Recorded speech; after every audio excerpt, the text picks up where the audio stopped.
Welcome, I'm Deronda with Foods 101. Today, I'm going to show you how to make a fresh apple pie. This is very simple and easy to make. Now to get us started, I always make my homemade pie crust.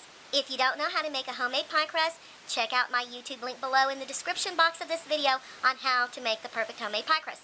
This is a 9-inch pie crust I have here. Here is a crust I'm going to use for the lattice topping once we get our filling in our pie dough here.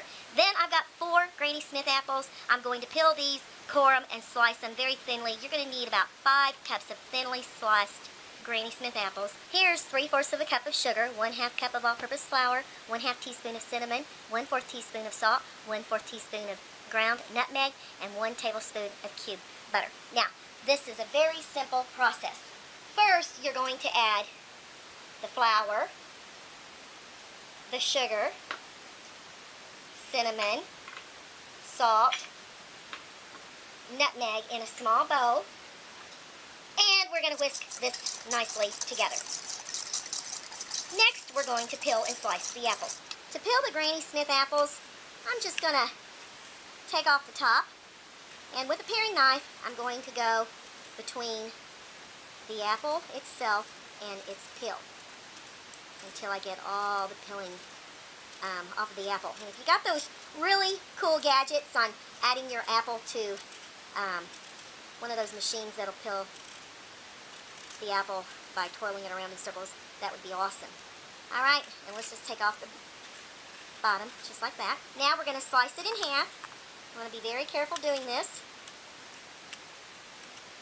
Okay, give it a twist. And now you're going to cut it in quarters. Okay, remove the inside. Not too much, just make sure you get the seeds. And now we're going to thinly slice the apples, just like this, as you can see, until you get them all sliced. I've got my Granny Smith apples sliced, and I've got them in this large bowl, and now I'm going to mix the sugar, the flour, the cinnamon, and nutmeg well by coating each of these apple slices. And oh my gosh, the cinnamon, if you could be here in my kitchen right now and smell the cinnamon and the nutmeg, and oh my goodness, these fresh apples. And there's a little bit of chill fall in the air. And what better way to eat your fresh apple pie. Alright, that looks pretty good. Looks like it's well tossed. Next, we're adding it into the pie crust. Be sure to get it all snuggled down in there. Don't leave any air pockets. And now arrange your apples beautifully and well packed into your bottom pie shell here. Okay, and I've got a few more I can add in here. Now we're taking that butter and you're going to dab it around on the top of your apple here. And next I'll show you how to add the lattice to the top of our apple pie. For the lattice part, I have this nice little cutting tool here. I've got a flat surface, or I've got a decorative surface, as you can see there. And I'm going to take my flat pie crust and I'm going to make about 1-inch strips, just like this. And now I'm going to start adding them crossways on my apple pie, just like that. Now we're going to add another. And as you get closer to the edge, you may use your smaller strips of dough. Right, like that.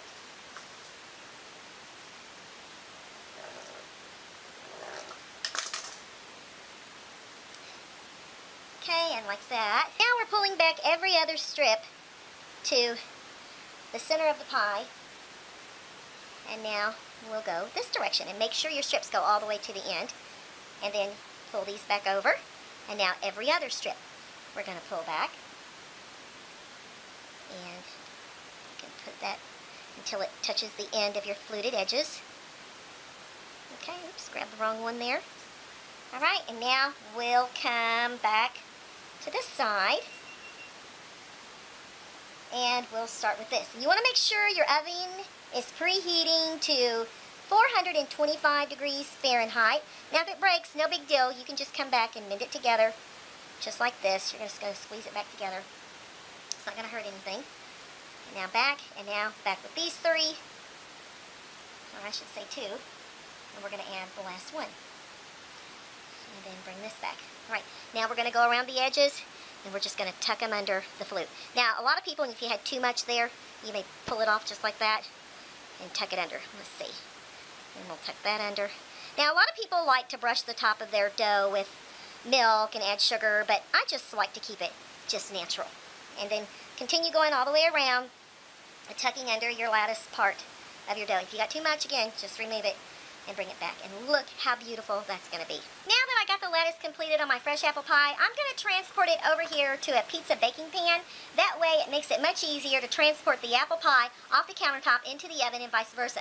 Plus, as your pie is baking and if there's any spills that ooze out over the edge of your pie pan, this is going to catch it and you're not going to have a mess in the bottom of the oven. So, in the 425-degree preheated oven for the next 35 minutes. Here's that baked fresh apple pie. Look how scrumptious that is, and it's bubbly. And listen, I let it bake about 15 minutes more than the 35 minutes. Now, I'm just going to put it here on a cooling rack and let it cool for the next hour or two. And then I'll cut into it and tell you what it's like. Oh my gosh, it smells so delicious. Here's our freshly baked apple pie. And looky there at the apples and that beautiful lattice top on the pie. All right, gotta give it a try. Wow, perfectly baked. Still nice and warm. You got that beautiful tender apples with that cinnamon, sugar, and nutmeg. It is one of the best apple pies you'll make during this season. The crust